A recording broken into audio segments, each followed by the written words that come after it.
Jeremy? Oh my God. Jeremy, what on earth are you doing? I hadn't planned to say it out loud, but the words burst from my mouth the moment I saw him, my son, bent over in the dirt, shoveling manure inside the very barn I built for him. It had been 15 years since I last saw his face, 15 years of silence, distance, betrayal, and survival. My name is Evelyn Jefferson.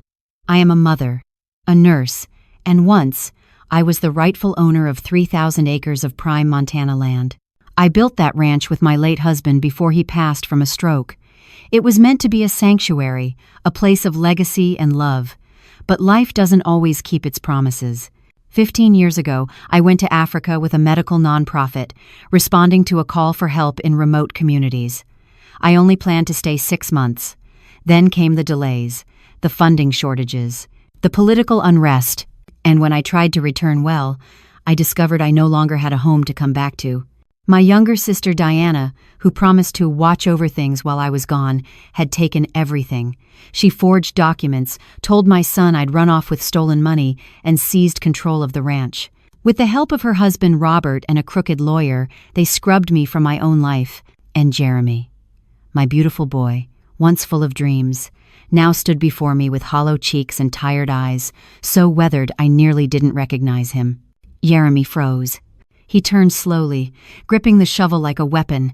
His face hardened the instant he saw me. There was no confusion this time, only rage. "What do you want?" he snapped. "We don't need beggars here. Get out." The violence in his voice cut deeper than any knife. I took a step toward him without thinking. "Jeremy, please, I just need to talk to you." "Don't say my name," he shouted, advancing on me. "You don't get to say it. Not after what you did." My chest tightened. "What I did?" I whispered. "Baby, Stop," he barked. "You don't get to call me that either. You're just like her. All of you liars come back eventually, looking for sympathy." "I'm not who you think I am," I said, my voice shaking now.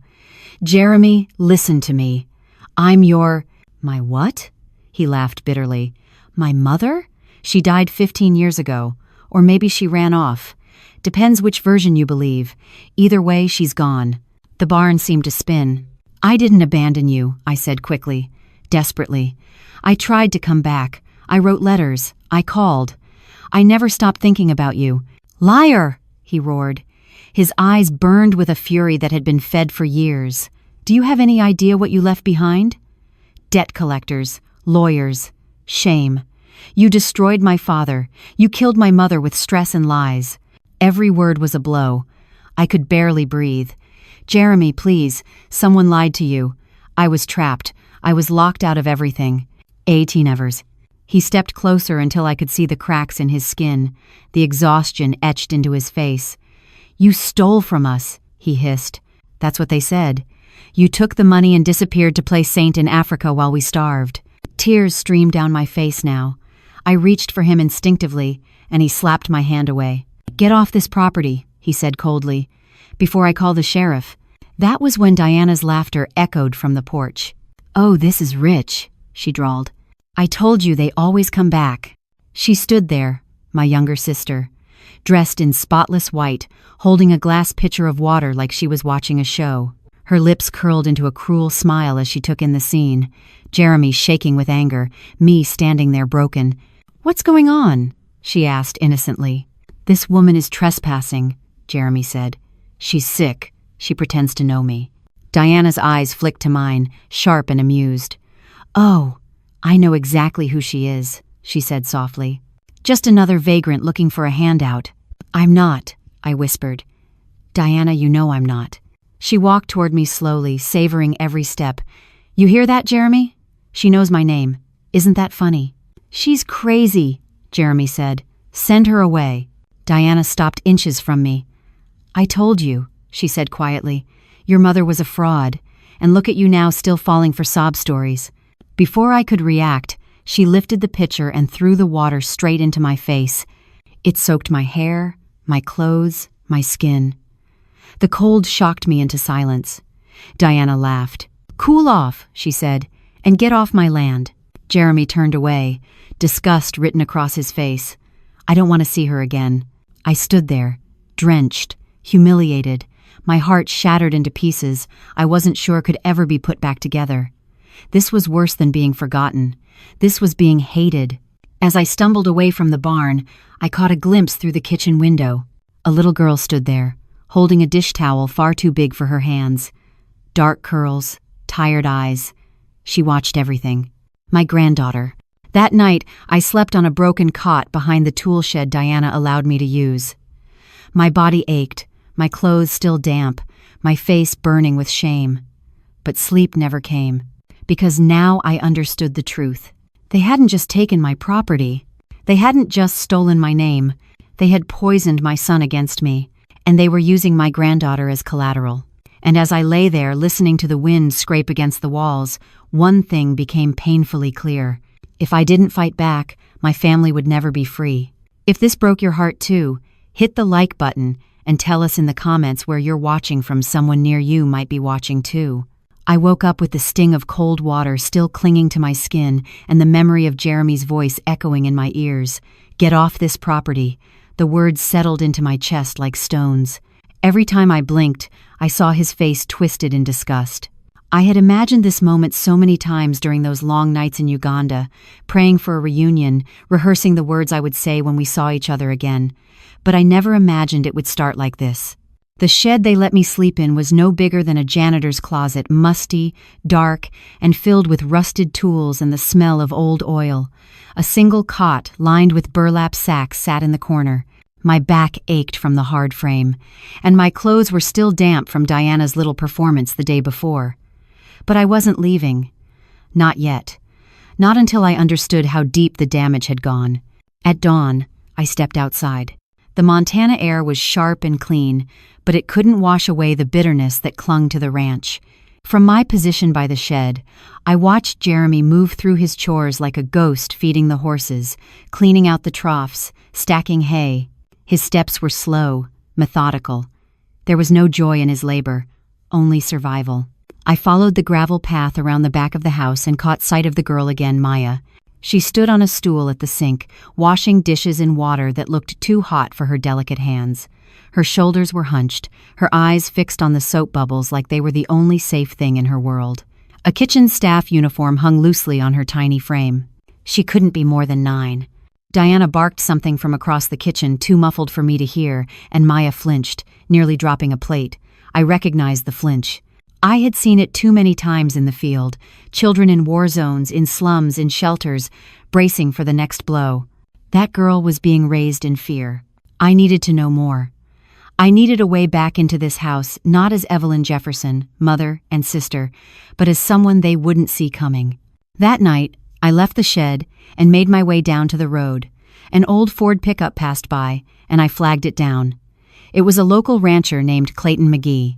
I remembered him from church years ago, back when Sundays meant potlucks and gospel music, not loneliness and silence. "Evelyn?" he said, squinting at me. "Lord have mercy, is that really you?" I hesitated. "You remember me?" "Course I do. We all thought you were dead."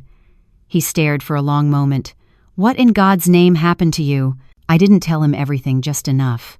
That I'd been overseas, that I'd been locked out of my life, that I was trying to find the truth. "You be careful," he said after a while. "That family, they're not right. Not since your sister took over. Can you give me a ride into town?" "Hop in."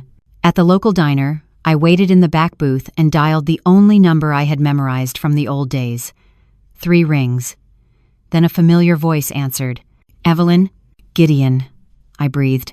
"I need your help." It had been years since we last spoke, but Gideon Walker was still the same, sharp, steady, and fiercely loyal.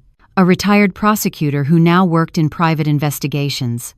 Back in the day, he helped me sort out zoning issues and ranch permits. I never thought I'd need him like this. "I've been waiting for this call," he said. "I've been watching the situation, quietly. When you disappeared, things didn't add up. I started digging. What did you find?" "Enough to send them all to prison, but not enough to stick yet." I leaned in. "Tell me everything." He laid it out piece by piece. Diana had forged power of attorney documents with help from her husband Robert and a shady lawyer named Alan Richter. They claimed I'd fled the country after embezzling state funds, an accusation that never had a court date or formal charges but was enough to block my return. They intercepted your letters, Gideon said. Your son never saw them. They sold that story to everyone, Jeremy included. Your husband died under stress, and your name became poison. My stomach turned. And the ranch? Split up on paper. Diana has controlling interest, but it's all in debt. She's been trying to sell parcels to stay afloat. And Maya? Gideon hesitated. She's a pawn. They control Jeremy through her. She's diabetic. Her medication's locked up in Diana's room. She gets it when they say she does. My blood ran cold. That's abuse. That's leverage. And if we can prove it, it's also a felony. I sat back, stunned. Everything I feared, and worse. I want to fight, I said. You'll need to get close, Gideon replied. We'll need audio. Proof of intent. We bring that to the feds. They'll handle the rest. I have a plan. We agreed to meet again in 2 days. He'd bring equipment, surveillance tools, legal backup. I returned to the ranch just before dawn, slipping back into the shed unnoticed. Tomorrow, I would become someone new, someone Diana would never suspect. A harmless old drifter, quiet and useful, someone she could underestimate. Because no one sees a storm coming when it wears a kind smile. And I was about to take back everything they stole, one lie at a time. The next morning, I stood at the back porch of the house, hands folded, shoulders slouched, dressed in borrowed clothes from Clayton's wife old denim, worn boots, and a patched flannel shirt that smelled faintly of cedar and mothballs. I looked every bit the part of a woman who had been on the road too long, working too many ranches, surviving too many winters. Diana opened the door and looked me up and down with a frown. You again?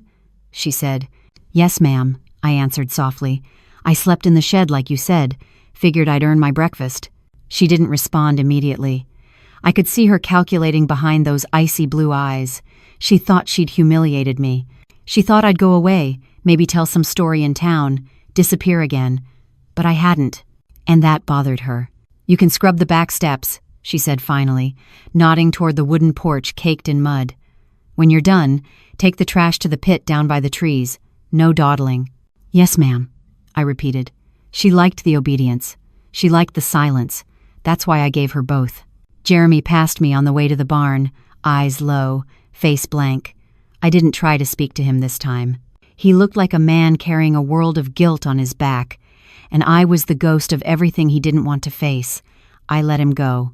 Instead, I focused on the task at hand. I scrubbed those steps until my fingers were raw. I hauled every heavy black bag down to the pit without a word. And by noon, Diana had started to forget I was anything but a nameless, faceless tool. Exactly what I wanted. I watched Maya from a distance again, quiet, cautious, always listening. She carried laundry baskets too big for her arms, stood on her toes to hang sheets in the wind. There was no childhood in her movements, only duty. At lunch, I was allowed into the kitchen, not to eat, but to mop. The house smelled of lemon polish and expensive perfume. There were marble countertops and polished brass fixtures, gaudy upgrades Diana had clearly installed after gutting everything warm and familiar. It no longer looked like the house I raised my son in. It looked like a trophy no one deserved. I slipped one of Gideon's recorders behind a cookbook in the pantry when no one was watching. Another went under the dining room sideboard, where Diana liked to gossip on the phone. It was a slow process, and I had to stay careful. But piece by piece, I was building my case. That afternoon, Maya dropped a glass in the hallway. It shattered loudly. I froze. Diana appeared like a shadow, heels clicking against the hardwood floor. She didn't shout. She didn't curse. She didn't need to. Maya, she said, voice smooth as ice. What do we do when we break things? The girl trembled. I'm sorry, Aunt Diana. That's not what I asked. Maya hesitated. We clean it up. And I go to the quiet room. I felt sick. The quiet room wasn't a punishment. It was a prison. Diana nodded and pointed. 15 minutes. No insulin today.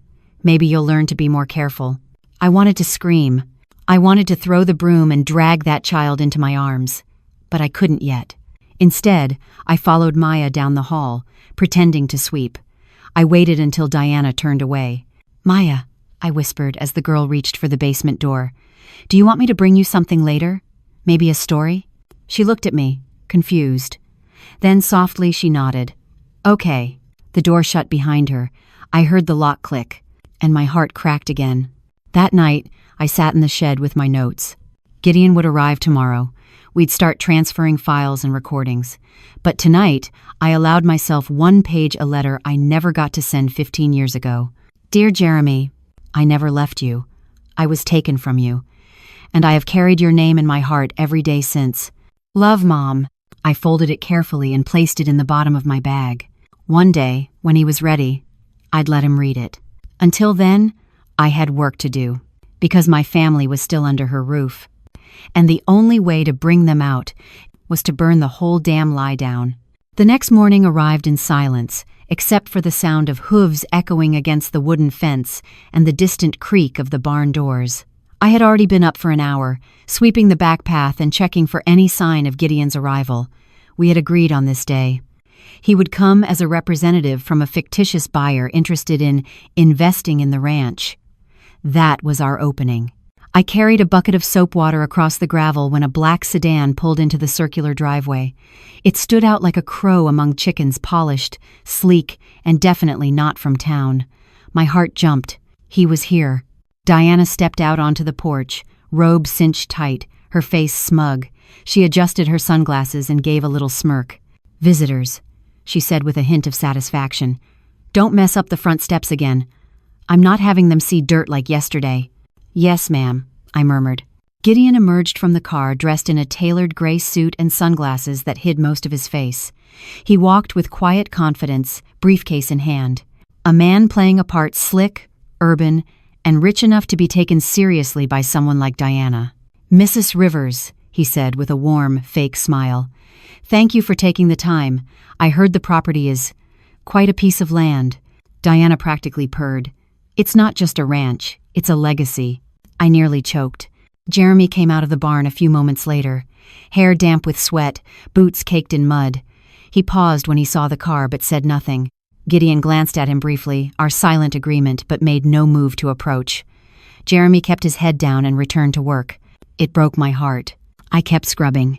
From my spot behind the rose bushes, I could hear Diana giving Gideon the full performance, how she and her late sister built the ranch together, how the land had been in the family for generations, how she had kept it alive through the hardest years.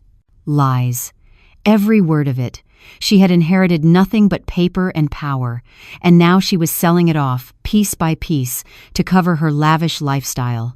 Gideon asked about the finances, zoning rights, mineral ownership, every question meant to make her think he was serious. She played along, already picturing dollar signs in her future. It could fetch a good price, she said, especially with that view. Developers from Bozeman are drooling over this area. And the family? He asked casually. Anyone else involved in the ownership? Diana didn't miss a beat. No, my sister's gone, dead. She left no will, no heirs. It's all mine. I mean a consted. Gideon raised an eyebrow behind his glasses. Shame. I read she was quite a woman. Diana smiled coldly. People change. I stepped into the house when the conversation moved into the parlor. There, I planted a recorder under the sofa cushion near where she always sat with her afternoon wine. The more I could collect, the better. Later that afternoon, I saw Maya carrying a tray of lemonade out to the guests. She moved slowly, balancing each glass with care. When she passed me, I gently touched her shoulder. You okay, baby? She nodded but didn't look up. Does your daddy know they keep you in the basement? She stopped, barely breathing. He thinks it's just a timeout, she whispered. Auntie says it's to build character. I crouched beside her. That's not discipline, sweet girl. That's cruelty. She blinked hard. I don't want to be bad. I just want my shots. Sometimes my legs shake when I don't get them. End quote. I swallowed the scream rising in my throat. I promise, I whispered. Help is coming. She nodded and shuffled away, tray trembling in her hands. That night, in the tool shed, Gideon joined me after the house went quiet. He'd parked a mile down the road and walked the rest of the way under moonlight. I got her on tape saying the ranch is hers, with no heirs, he said, and I have her admitting she intercepted your mail. She said it.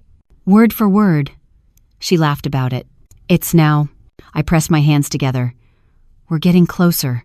There's more, he added. She's planning to sell 1,000 acres next month. Fast cash, no inspections. She's desperate. Let her be, I said coldly.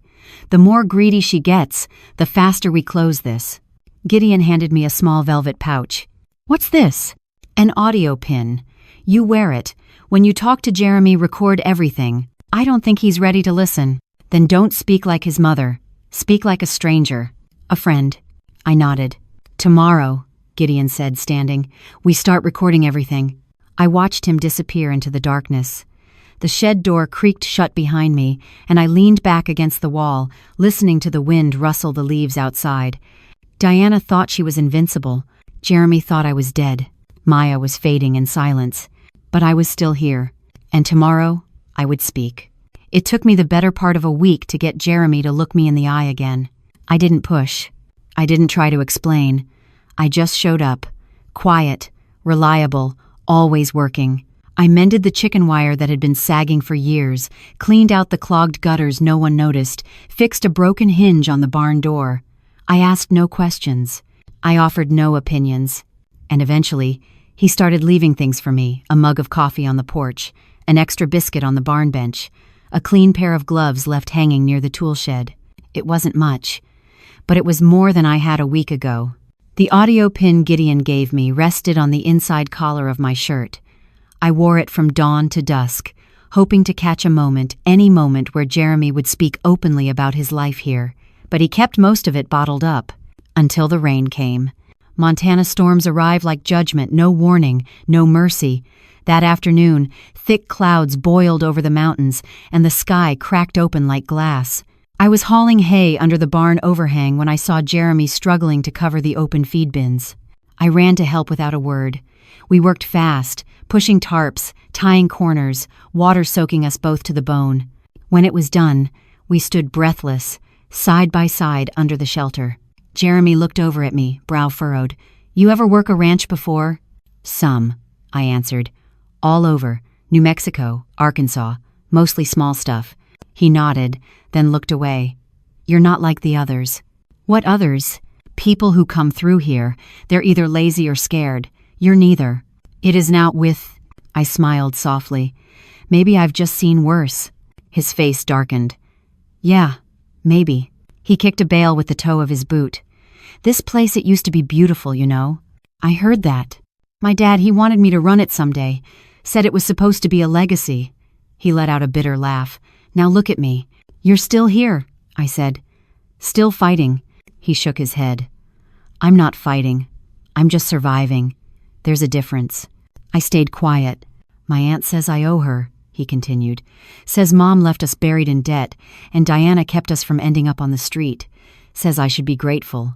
Do you believe her? He paused. I don't know anymore. There it was. I leaned slightly closer. You ever see proof of those debts? He looked at me sharply. Why would you ask that? Because I've worked a lot of ranches, I said carefully. And when owners say they saved something, it usually means they took it. It's not night of now in life. Jeremy was quiet for a long time. Then he said, I remember one time, when I was about 15, I came home from school and found my mom crying at the kitchen table. She had all these envelopes spread out, letters, bank forms. She said she couldn't find a letter from my dad. Said something felt wrong. I held my breath. She tried to get answers, even went to a lawyer in town. But after that, everything got worse. Diana told her to stop digging or she'd make things harder. And then Mom just stopped. My voice caught in my throat. What happened to her? She had a heart attack, he said quietly. 2 years later. Stress, they said. She kept saying Dad would come back, that he wasn't a thief, but the whole town thought he was. So did I. And now? I don't know. Part of me thinks maybe she was right. Maybe everything I've believed is a lie.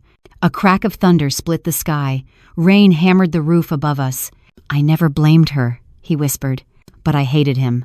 For leaving. For not writing. For making her carry it alone. I looked at him, tears threatening again. He turned suddenly. Why are you here? What do you mean? You could be anywhere. But you're here. In this dump, working like hell for scraps. I met his eyes. Because something brought me here. Maybe it's the land, maybe it's the ghosts, but I think I was meant to be here." He stared for a moment, like he was trying to solve a puzzle, then nodded. "Don't let them see you talking to me too much," he said quietly. "Diana doesn't like me making friends." He walked away, and I exhaled. I reached for the audio pin, heart pounding. Every word, his doubts, his memories, his confusion recorded. It wasn't a confession, but it was a crack in the armor. A few more conversations like that, and the whole damn lie would crumble. That night, I met Gideon at the edge of the pasture. I handed him the device. "He's starting to remember," I said. Gideon smiled grimly. "Then we've got them." But I couldn't help asking, "What if it's not enough?" "It will be," he said. "You just keep being the ghost. The ghost they never expected to come home."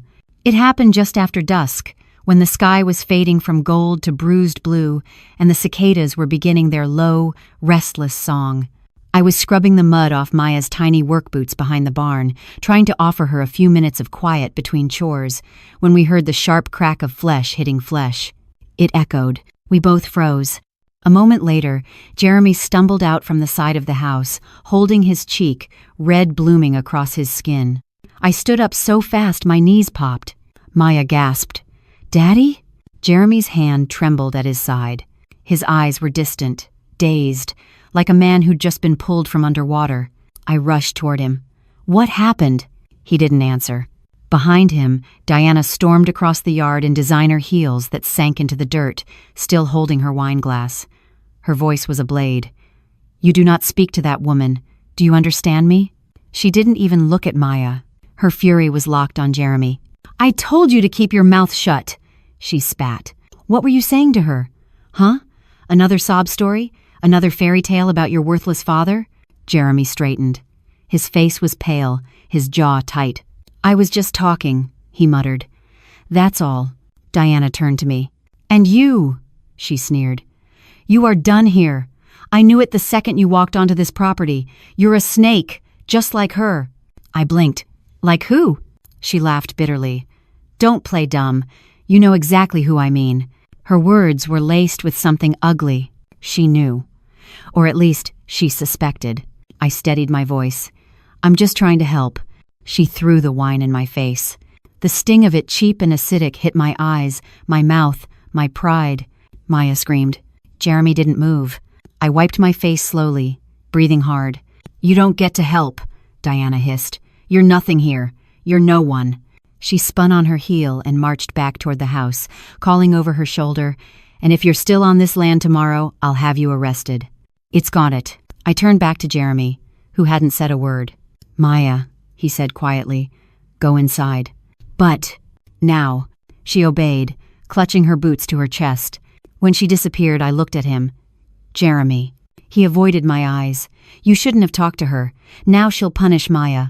The guilt in his voice was unbearable. "She shouldn't be punishing anyone," I said. "She's not a queen. She's not even family." "She has the money," he said hollowly. "The house. The keys to the meds. That's power, isn't it?" "No," I said. "That's control. There's a difference." He looked at me. For the first time, really looked. "I don't know who you are," he said, his voice raw. "But every time I talk to you, I start to remember someone. Someone I haven't let myself think about in years." I waited. "My mother," he whispered. "She had your eyes." My throat closed up. "She died thinking my father betrayed us," he continued. "She begged people to believe he didn't. And I didn't. I didn't believe her." I placed a hand gently on his arm. "People lied to you, Jeremy. They stole the truth." He nodded, slow and heavy. "So what now?" I took a breath. "Now, we take it back." Later that night, I met Gideon in his car, parked just beyond the tree line. "She hit him," I said. Gideon's face tightened. "Any audio?" "Some, but nothing clear." "She's escalating. I think she suspects me." He reached into the glove box and handed me a new device, smaller, sharper. "Wear this under your collar. Keep it running. We're close." "How close?" "One more slip. One more threat. One more admission." He looked at me. "We bring in the feds, but we need something undeniable." I stared out the window toward the house. It was no longer just about revenge. It was about rescue. because Maya was running out of time. And Diana? She had just made her first big mistake. The next morning, the air felt different, sharper somehow, like the land itself knew a storm was coming. The sky was clear, but the tension over the ranch sat thick and tight, pressing against the walls of every building and every breath I took. I kept my head down, scrubbing the front steps as if my life depended on it. The new recorder from Gideon was clipped under my collar, live and humming. Every move I made was slow, deliberate. Every word I spoke rehearsed in my mind. Jeremy hadn't come out yet. I hadn't seen him since Diana's outburst the night before. But I had seen Maya. She passed me in the hallway early this morning with a bruise just below her left elbow. She didn't say a word. She didn't need to. Diana, on the other hand, had found a new rhythm to her cruelty. She strutted across the porch in her linen pants and pearl earrings like a queen surveying her kingdom. But her eyes were sharper now, suspicious, calculating. "You missed a spot," she said, toeing the edge of the step with one perfect shoe. "Yes, ma'am," I said, not looking up. She leaned in. "I don't like it when people make trouble, you understand?" I nodded. She crouched, her voice low and sugar-slick. "You think I don't see what you're doing? You're not just here to mop floors. You're watching, listening, whispering." I looked at her slowly, keeping my expression neutral. "I'm just doing the job you gave me." She smiled. It didn't touch her eyes. "People like you think you can outsmart people like me. You can't. This is my land. My name is on everything. The bank, the pharmacy, the school board. I don't lose." I met her gaze. "Everyone loses eventually." She narrowed her eyes and stood. "Clean faster." She turned and walked back inside. I let out a breath I didn't realize I'd been holding. That afternoon, I finally saw Jeremy. He was at the stables, rubbing down one of the mares with a stiff brush, moving like his limbs were made of sand. I walked in slowly, not wanting to startle him. "You okay?" I asked. He didn't answer for a long time, just kept brushing. "She used to hit me when I was younger," he said suddenly. "Not often, just when I talked back, but I always thought I deserved it." "You didn't." He looked at me. "I know that now." We stood in silence for a while. "I've been thinking about something," he said finally. "If my mother never left us, why didn't she come back?" "She tried," I said, heart pounding. "But she was locked out. Legally. Financially. Even her name was erased. She wrote letters. I never saw them. Because Diana took them, she wanted you broken, obedient. And it worked." He sat down on a bale of hay, hands trembling. "She told me she saved us," he whispered. "She said Mom was reckless, that Dad ran off, that she was the only reason we didn't lose everything." "Jeremy," I said, kneeling in front of him, "you didn't lose everything. You were stolen from." He looked at me again, really looked, and this time, I saw it. Recognition. His voice cracked. "Who are you?" I couldn't lie anymore. "I'm your mother." He didn't move, didn't blink, just sat frozen, eyes locked on mine. "You're lying." "I wish I were." He stood up suddenly. No, you can't be. My mother, she had a scar here." He pointed to the inside of his wrist. "From the fence wire." I rolled up my sleeve and showed him mine. He stared at it like it was a relic. A ghost. A piece of himself he'd buried. "I buried you," he whispered. "I hated you. I blamed you for everything." "I know," I said softly. "And I never stopped loving you." He staggered back. "I need time. I'll be here." He walked out of the barn without another word. That night I met Gideon behind the pump house, the moon high and bright. "I told him," I said. Gideon's eyes widened. "That's risky." He needed to know. "Did he believe you?" "Not yet, but the truth is working its way in." He handed me a flash drive. "Everything from the past week. The audio, her threats, the abuse. It's enough." "Is it time?" He nodded. "Tomorrow morning. We take it to the feds." I closed my eyes. For the first time in 15 years, something felt real, tangible, within reach. Freedom and justice. The morning of the reckoning broke with an eerie calm. The sky was a pale gray, not quite stormy, but not entirely at peace either. Like it, too, was holding its breath. I stood at the edge of the property, watching the dust rise in the distance as a pair of government vehicles made their way down the long gravel drive. I had spent the night pacing the tool shed, replaying Jeremy's face over and over, his shock, his fear, his disbelief. Telling him the truth had shattered something in both of us. But there was no going back now. This was the only way forward. Gideon arrived 5 minutes ahead of the others, stepping out of his car in jeans and a leather jacket this time. No more disguises. He was here as himself, a licensed investigator working in conjunction with a federal fraud team from Billings. "They've got 2 warrants," he said, handing me a folder. "One for Diana's financial records. One for search and seizure based on the abuse recordings. It's happening." I nodded, barely able to breathe. From the porch, Diana appeared in her white blouse and pressed slacks, mug of coffee in hand.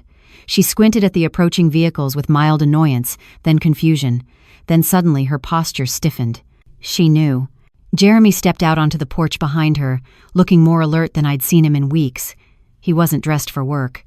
He was dressed for war, jeans clean, shirt tucked, jaw set. Diana turned to him. "What the hell is this?"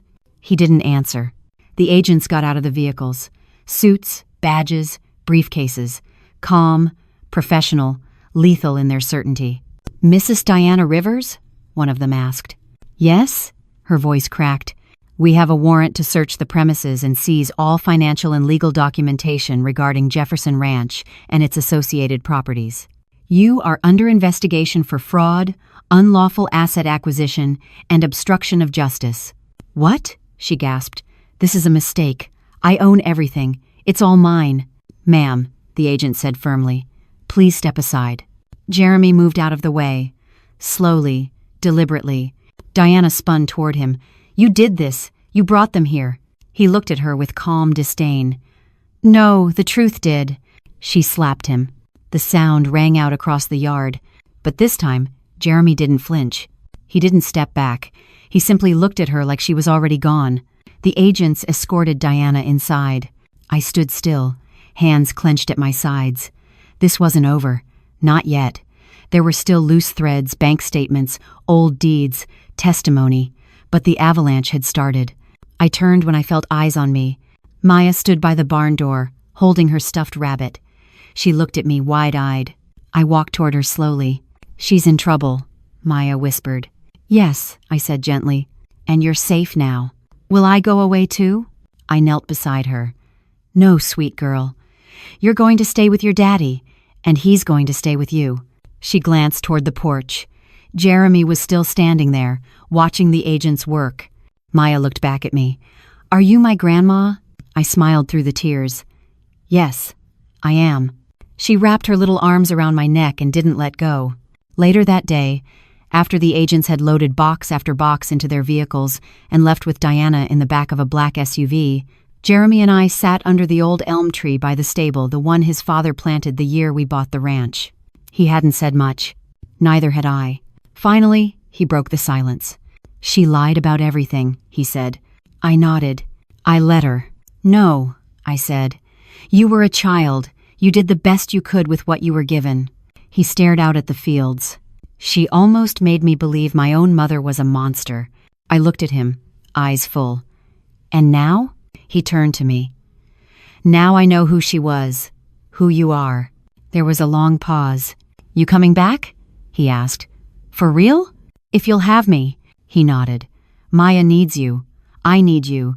And this ranch, it's yours. It always was."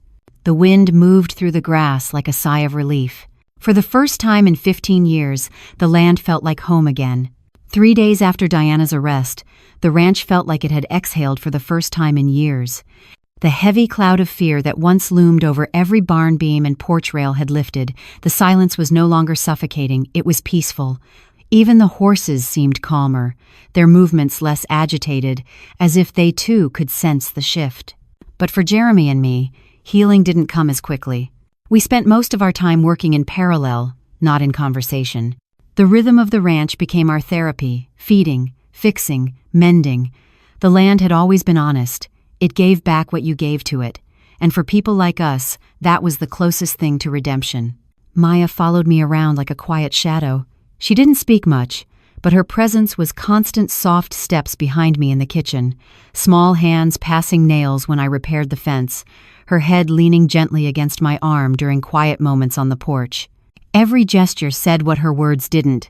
She trusted me now. One evening, Jeremy approached as I sat by the chicken coop sharpening a blade. "I went through the boxes the agents returned," he said, voice low. "There were letters. From you." I looked up. "Dozens," he added. "Different years, different handwriting, some typed, some not." He swallowed hard. "You really did try." "I never stopped," I whispered. He sat beside me. "She never let me see any of it. Not even one. Said you died running from shame." "I lived with shame," I corrected gently. "But not for what I did. For what I left behind." He nodded slowly. "You didn't leave. You were pushed out." We sat in silence, the kind that exists between people trying to piece themselves back together. "I also found the original deed," he said. "The one with your name on it." My breath caught. "She forged the transfer documents," he continued. "We'll have to fight it in court, but the lawyer says there's a good chance we can get everything back under your name." I shook my head. "That ranch belongs to you now, and to Maya. I don't want my name on it. I just want to be part of it again." He looked at me, something soft and uncertain in his eyes. "I think we need your name, to remind us who we really are." Just then, Maya came running toward us, holding a small, folded piece of paper. "Daddy!" she called. "Grandma, look!" I'm sad. We both turned. "It's my drawing," she said proudly, unfolding it in her hands. "It's us." She pointed to 3 stick figures, one with long curly hair, one taller with a cowboy hat, and one small figure holding both their hands. She had written underneath in large, shaky letters, "My family." Jeremy cleared his throat, blinking quickly. I reached out and pulled her into my arms. "You're a great artist," I whispered into her hair. She beamed. Later that night, after Maya had gone to bed, Jeremy and I shared coffee on the porch. The stars above were clearer than I'd seen them in years.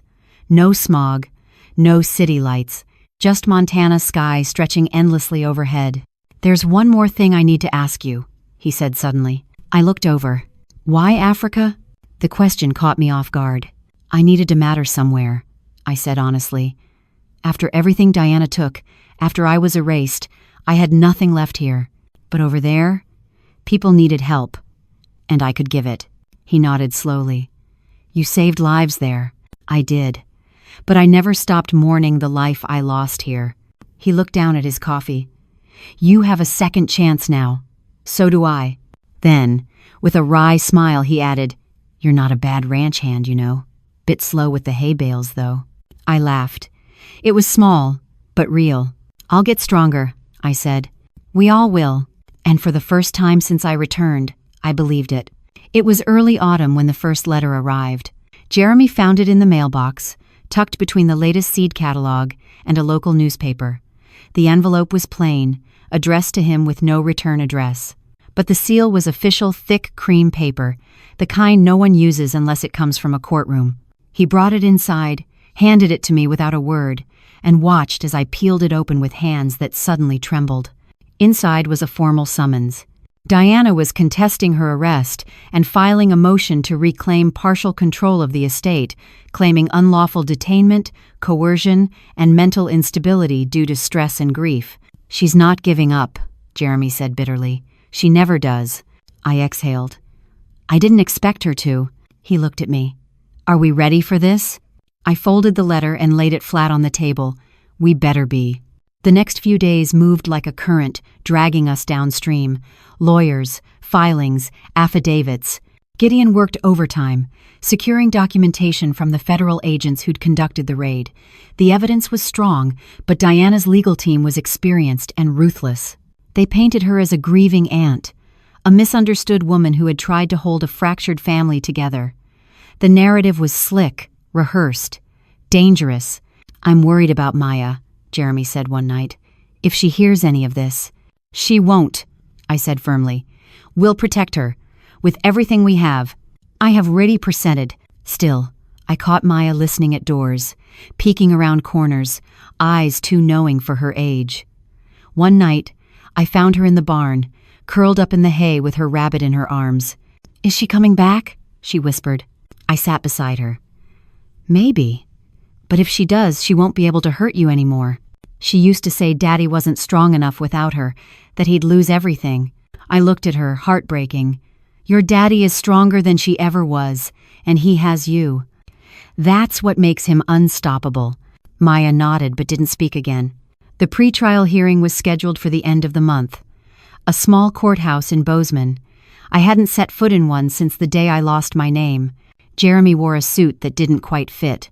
I wore a dress I found in the back of the attic, a relic from better years. Gideon met us outside the courtroom, stone-faced and focused.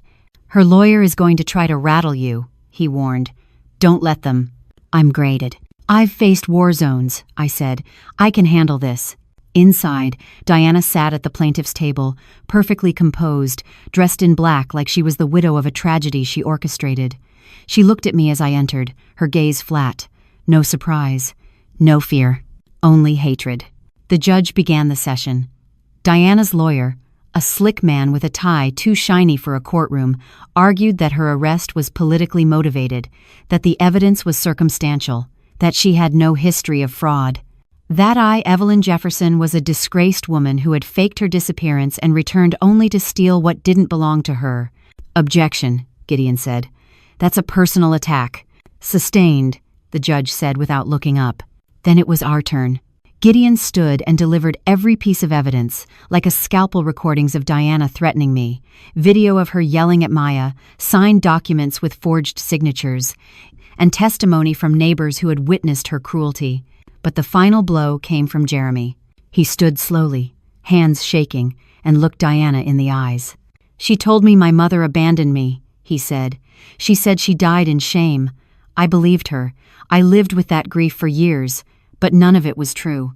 He turned to the judge. The woman sitting there didn't protect me. She controlled me. She lied to me, and she hurt my daughter. Diana's mask cracked just for a second. Her lips twitched. Her fingers tightened into fists. But it was enough. The judge ended the session with no decision, saying a ruling would be issued within the week. Outside the courthouse, Jeremy sat on the steps, head in his hands. You did it, I said softly. He shook his head. We did. I looked out at the horizon. She's not gone yet. No, he said. But for the first time, I'm not afraid of her. Neither was I. The verdict came in a plain envelope, 3 days after the hearing. Jeremy found it in the mailbox, just like he had the last one. He stood on the porch for a full minute before handing it to me, his eyes unreadable. Maya hovered behind him, clinging to her rabbit like a lifeline. I opened the letter slowly, the paper crackling in my trembling hands. All claims of fraudulent acquisition of Jefferson Ranch are substantiated. Effective immediately, Diana Rivers is to relinquish all rights, access, and involvement in the estate. Custody of minor dependent Maya Jefferson is awarded to Jeremy Jefferson. Further criminal proceedings are pending. I sat down, my knees giving out. It's over, I whispered. It's finally over. Jeremy knelt beside me, his face a mixture of disbelief and relief. She can't touch us now. Maya peeked at the paper. Does this mean she's never coming back? I reached for her hand. That's exactly what it means. It's just.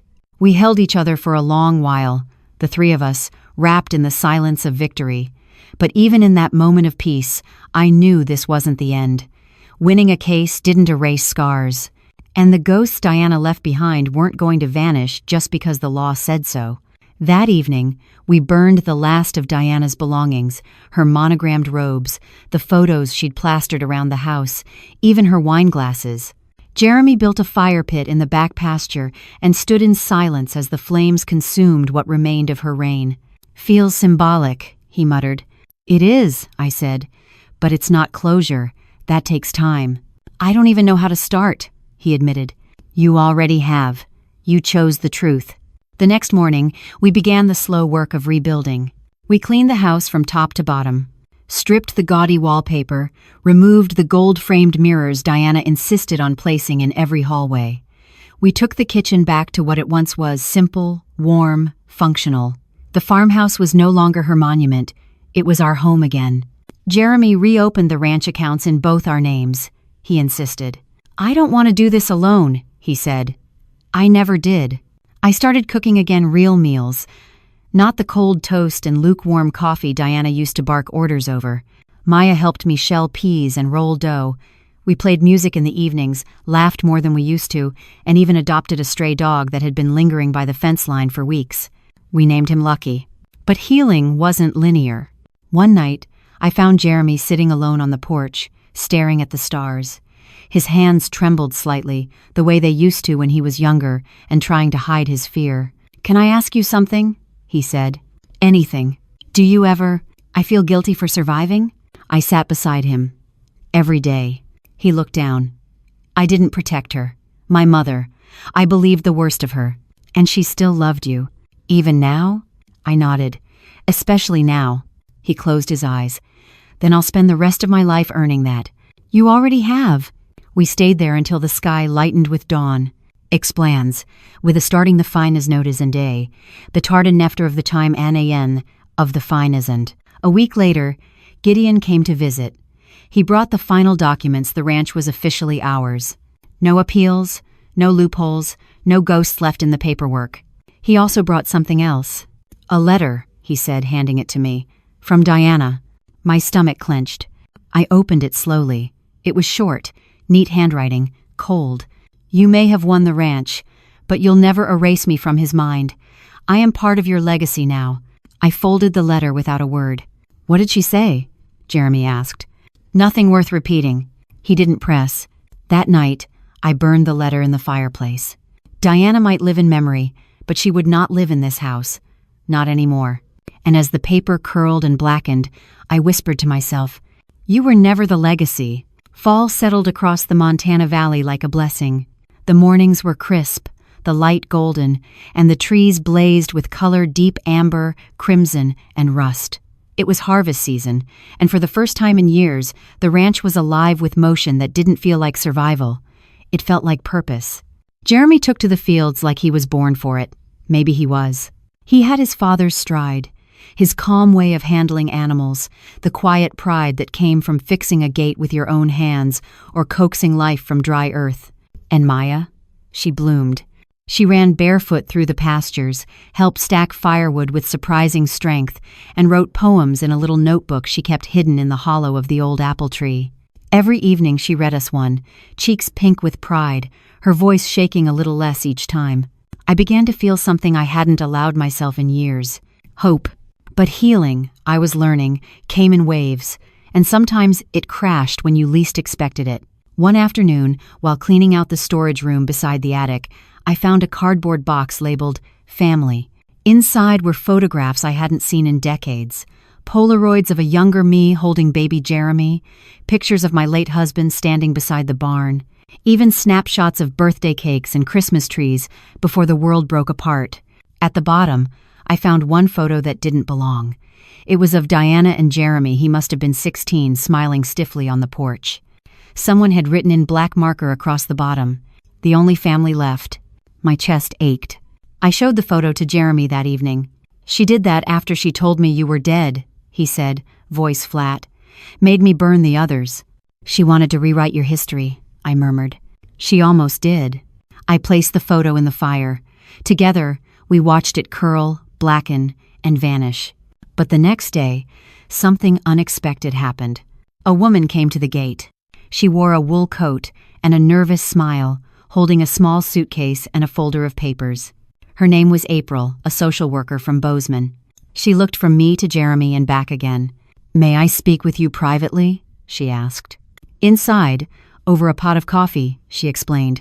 "There's another child," she said quietly. "Diana was fostering a girl, Sophie. 13. The paperwork was irregular. Diana never listed her here at the ranch, but the state traced her after reviewing the recent investigations." Jeremy's brow furrowed. "Why didn't anyone know?"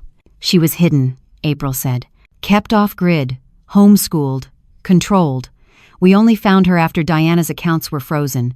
She's safe now, in temporary care. But the girl's been asking for someone who knew Diana, someone who understands." I blinked. "You think she might want to come here?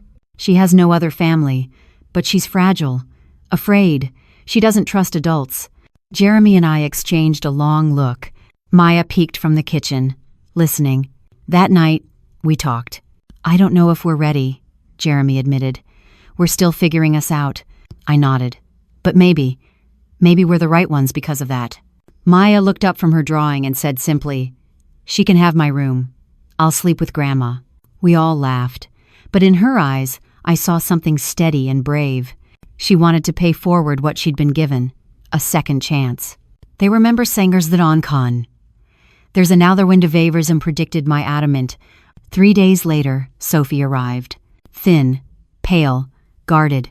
She clutched a stuffed elephant missing one ear and didn't speak for hours. But Maya waited at the porch with a plate of cookies and simply said, "You don't have to talk, we can just sit." And that's what they did. By sunset, they were on the swing together, legs dangling, silent but not alone. Jeremy watched from the window, then looked at me. "You think this place can hold more than one kind of healing?" I smiled. "I think it was built for it. It's Cree's really." The first weeks with Sophie were like walking through fog, slow, uncertain, and quiet. She barely spoke above a whisper. At meals, she ate quickly and kept her eyes down. At night, she curled up in the corner of Maya's bed, clutching her stuffed elephant so tightly the fabric began to fray even more. She flinched at loud noises. She avoided adult voices. But she never left Maya's side. Maya, to her credit, never pushed. She simply included Sophie in everything: chores, baking, story time, even feeding Lucky the dog. It was like watching someone build a bridge with no blueprint, just instinct and heart. I spent most of my time doing what I had always done, working. But now, I watched closely. Sophie was observant. She noticed every shift in tone, every facial expression. The damage Diana had left in her was deep, but familiar. One afternoon, while collecting eggs in the chicken coop, I found Sophie watching me. "Did you live here a long time?" she asked, her voice tentative. I smiled gently. "A long time ago, yes. Then I was gone for a while." "Because someone made you leave?" "Yes," I said quietly. "But I came back." She nodded slowly. "You seem nice, but they said that before." My chest tightened. "They told me I was bad," she whispered. "That's why I didn't go to school. That's why I had to stay quiet. Because I ruined things." I put down the basket and knelt beside her. "You didn't ruin anything, Sophie. You were lied to. People like Diana, they don't know how to love. So they break people and call it discipline." She blinked. "Did she break you?" I paused. She tried, but I found my way back. Sophie looked down. "I want to find my way back too." "You already are," I said, gently brushing a strand of hair from her face. That evening, we baked bread together. Maya showed Sophie how to knead the dough, and for the first time, Sophie laughed soft and quick, but real. Jeremy heard it from the porch and turned toward the sound like it was music he'd forgotten existed. Later that night, as we closed up the house, Jeremy stood beside me in the kitchen, drying dishes. "She asked me today if she's allowed to have her own toothbrush," he said, voice tight. I stopped. "She didn't have one before?" She said she had to share, and only if she behaved. I clenched my jaw. "That's abuse." "I know," he said, "and it's going to take years to undo. But we'll do it, together." He nodded. "I didn't think I had it in me to be a father, to carry all of this." "You're not carrying it alone." He looked at me. "I don't think I've ever said it. But thank you for coming back." "I was always coming back," I whispered. "It just took a while to find the way. Thanks for watching. And if you describe Devire Sim." 3 weeks later, Sophie brought Maya a drawing. It was simple crayon lines, wobbly shapes but powerful. 4 stick figures stood under a large tree. One had glasses, one had a hat. 2 smaller ones stood between them, holding hands. Above them, in large, careful letters, Sophie had written, "Real Family." We framed it and hung it by the door. It reminded us daily that love, when fought for, could be rebuilt. Winter came early that year. By late October, frost kissed the grass every morning, and the wind rolled down the mountains like a warning. We brought the animals in earlier than usual, reinforced the barn doors, and stocked the pantry with canned vegetables and dried fruit. But nothing could truly prepare you for a Montana winter. It came how it wanted, when it wanted. The cold did something to people, too. It made the house quieter, the silences longer, the thoughts deeper. And as we all settled into the rhythm of the season, the past began to knock again softly, but persistently. Sophie had nightmares. At first, we thought it was just the usual whispers in the night, sheets tangled, a muffled cry. But then came the sleepwalking. One evening, I found her in the hallway, barefoot, eyes open but empty, whispering something under her breath. "They're coming. They're coming. Hide the papers." I gently touched her arm. "Sophie?" She blinked, confused, and burst into tears. Jeremy rushed in and scooped her into his arms. Maya hovered behind me, worried but brave. "I didn't mean to wake up," Sophie sobbed. "I didn't mean to say it out loud." Jeremy looked at me, alarmed. The next morning, we sat Sophie down with hot cocoa and blankets, all of us gathered around the fireplace. I held her hand gently. "You said something last night," I began, "about papers. Do you remember?" She looked down. "I wasn't supposed to say anything. Diana said if I told, I'd go to the bad place." "You're not going anywhere," Jeremy said firmly. Sophie hesitated. Then, slowly, she reached into the lining of her stuffed elephant and pulled out a folded piece of paper. It was worn, torn at the edges, but still readable. It was a document unsigned, but clearly drafted by Diana's lawyer. It outlined an illegal adoption plan, one that would have cut off Sophie's ties to the state entirely and transferred custody to a private sponsor in another state. "She said she'd send me away if I didn't behave," Sophie whispered. "Said nobody would find me." Gideon drove up that same afternoon. He examined the paper carefully. "This is serious," he muttered. "This isn't just child neglect. This is trafficking." Jeremy looked like he'd been punched in the gut. "What happens now?" he asked. "We turn it over to the prosecutor," Gideon said. "It'll strengthen the case against her. Might even lead to federal charges." I glanced at Sophie. "Will she have to testify?" "No," Gideon said. "She's already done enough. We'll let the paper speak for her." The next day, Jeremy and I took Sophie to town. We bought her a new coat, soft lavender with fur around the hood and new boots that didn't pinch her toes. She stood in front of the store mirror, staring at herself like she didn't recognize the girl looking back. "You look like you belong to yourself," I told her. She smiled, shy and unsure, but she smiled. That night, as the snow began to fall, Maya and Sophie built a pillow fort in the living room. They read stories by flashlight and giggled under blankets, their laughter echoing through the house like music we hadn't heard in years. Jeremy and I watched from the kitchen. "They're going to be okay," he said. "They already are," I replied. Outside, the snow piled higher. Inside, the warmth held strong. And the house, this house that had once been filled with silence, secrets, and sorrow now glowed with something else entirely. Light, love, and the kind of peace that only comes after surviving the worst. The first snowfall turned the ranch into something almost holy. The hills glistened under a blanket of white. The trees stood still in their icy armor, and the fence lines became soft shadows against the glowing drifts. From the kitchen window, it looked like peace, but inside me, something stirred that I couldn't ignore. The past wasn't done with me yet. One morning, after the girls had gone to help Jeremy in the barn, I sat alone with Gideon at the kitchen table. He'd driven up with new papers, formal affidavits for Sophie's case, along with updates from the county prosecutor. "The charges against Diana are stacking," he said, flipping through the file. "Fraud, falsifying documents, child endangerment, obstruction of justice, and now attempted trafficking." I sipped my coffee, trying to steady the tremble in my hand. "Do you think she'll serve time?" Gideon didn't answer right away. "She will, but she's already filed to reduce her sentence. Claims emotional trauma, psychological damage." "She damaged us," I said coldly. He looked at me. "Evelyn, there's something else." He pulled out another file. My name was on the tab. "This is from a private investigator I hired years ago," he said. "I kept digging after you disappeared, even when no one believed you'd come back. This file, it proves Diana was planning to take over your identity, not just your ranch. Ways." I stared at the page, copies of forged IDs, a fake passport application in my name, even letters she wrote pretending to be me. "She wasn't content to erase you," Gideon said. "She wanted to become you." The room spun for a second. "She stole my son," I whispered, and tried to steal my soul. But you're here now. And she's not.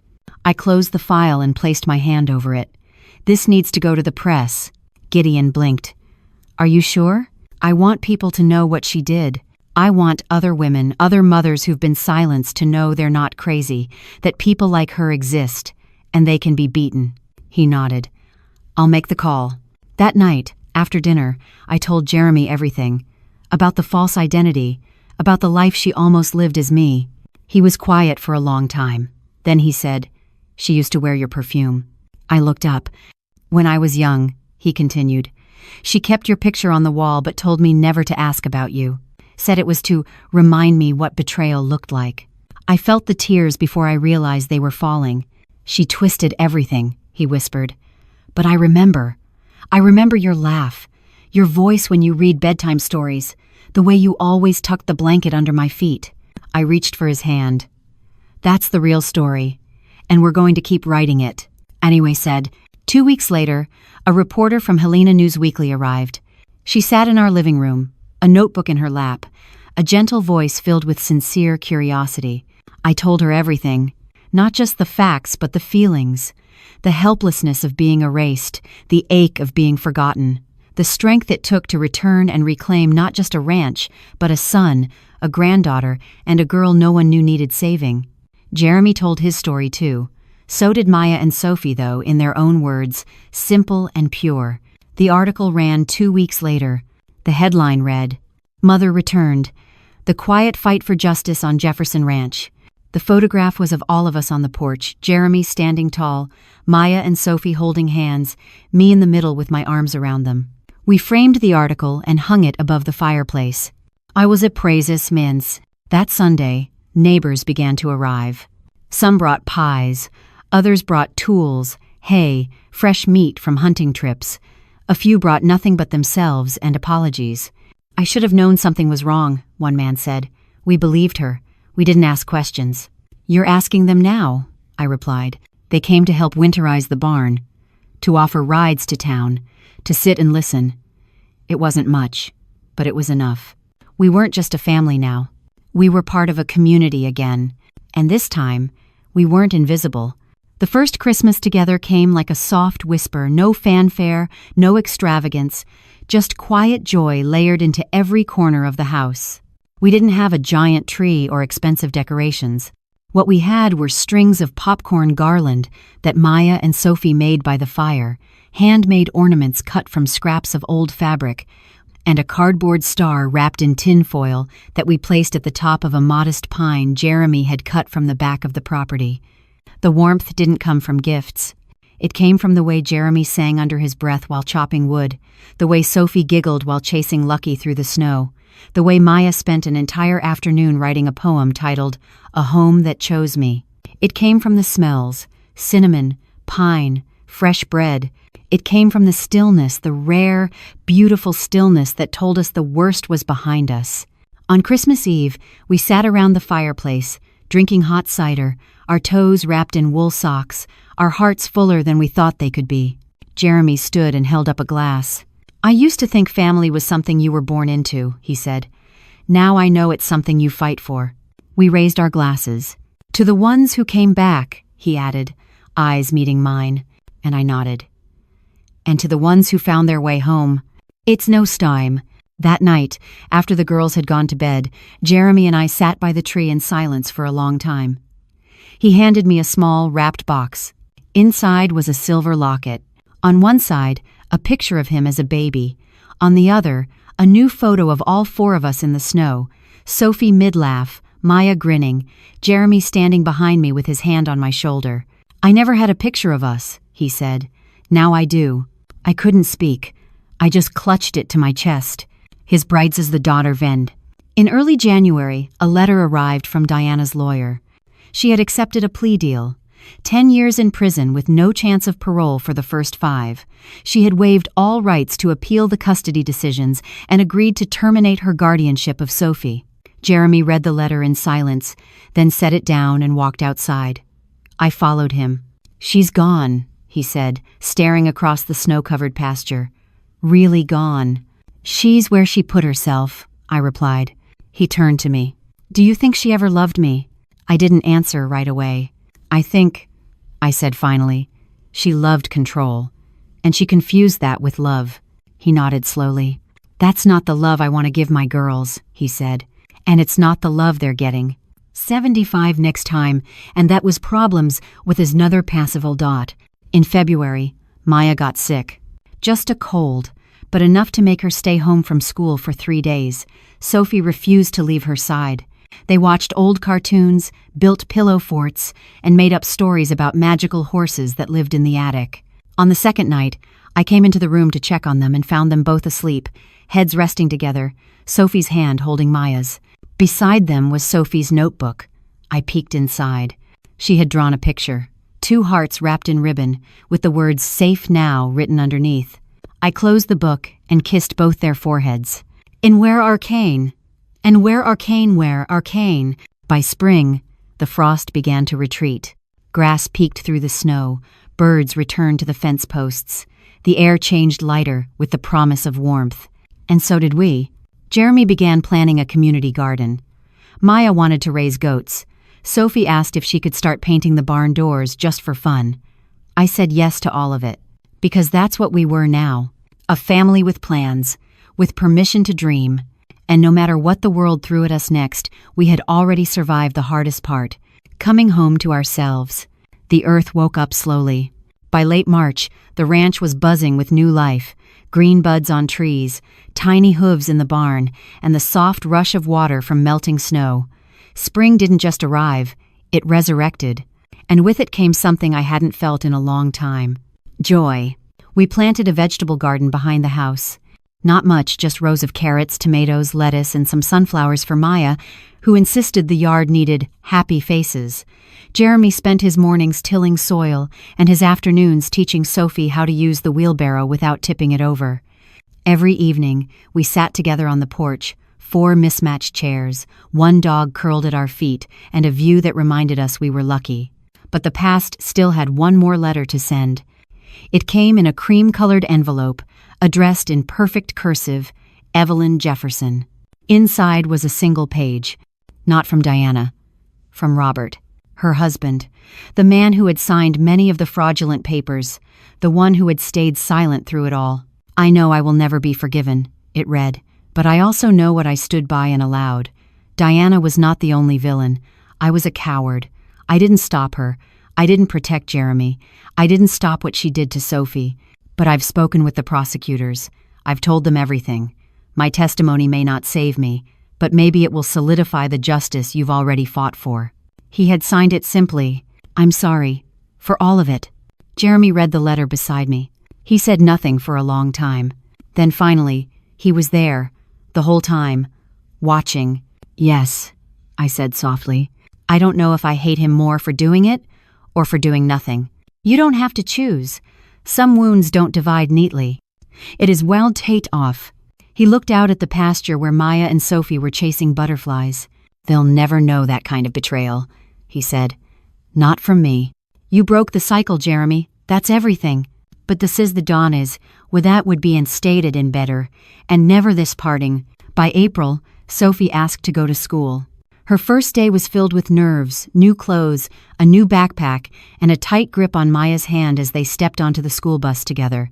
She looked back only once, her eyes wide with fear. But I waved, and she smiled. That night, she came home and dropped her backpack on the floor. "I made a friend," she announced. We all cheered. She pulled a small craft from her bag, a construction paper flower with each petal listing something she loved. One petal read, "My sister Maya." Another, "Books." And another, written in shaky, careful letters, "My second chance. Rekid is the 16, and when do I come?" On the monastery. In late spring, Jeremy took me on a walk through the west pasture. "This is where I want to build the new barn," he said. "Maybe expand the ranch. Bring in some new horses. Maybe even open a retreat for families who've been through stuff like us." I blinked, surprised. "You serious?" He smiled. "For the first time in a long time, yeah." I looked at him, this man who had once been a scared, angry boy, and now he stood tall, a father, a leader, a survivor. "You'd make your father proud," I said. He turned to me. "You already do." I've no filled. We stood there in the wind, surrounded by grass that had chosen to grow again, no matter the harsh winter before it. Just like us. Spring gave way to early summer, and the ranch settled into something close to sacred. The grass swayed under a sun that finally remembered how to warm us. The barn echoed with new hooves and soft whinnies. Laughter filled the air. Maya's, Sophie's, Jeremy's, even mine. It came easier now. It was the season of remembering, but also of release. One afternoon, Jeremy walked into the kitchen holding a faded, leather-bound journal. "I found this," he said, placing it on the table. "In the attic." I opened it and recognized the handwriting instantly my own, from 2 decades ago. It was a journal I kept the year before I left for Africa. It held lists of things I loved about the ranch, notes about Jeremy's first horseback ride, recipes for cornbread, and an entry about my fears what might happen to Jeremy if I failed to come back. I handed it to him. "You should keep it," I said. He shook his head. "It was never mine, but maybe someday Maya and Sophie will read it." We decided to bury something that day, not out of grief, but gratitude. We chose the elm tree where Jeremy's father had once built a swing. The rope had long since frayed, but the trunk still stood strong. We gathered items to place at its base. A copy of the article from the Helena paper. Sophie's first drawing of the real family. And quote, Maya's poem. A photo of all of us, framed in wood carved by Jeremy himself. And the locket Jeremy had given me at Christmas, wrapped in a silk ribbon. It was Maya who said it best. "We're not burying things to forget," she told Sophie. "We're giving them back to the land, so it knows who we are." We dug the small hole together and placed the items inside.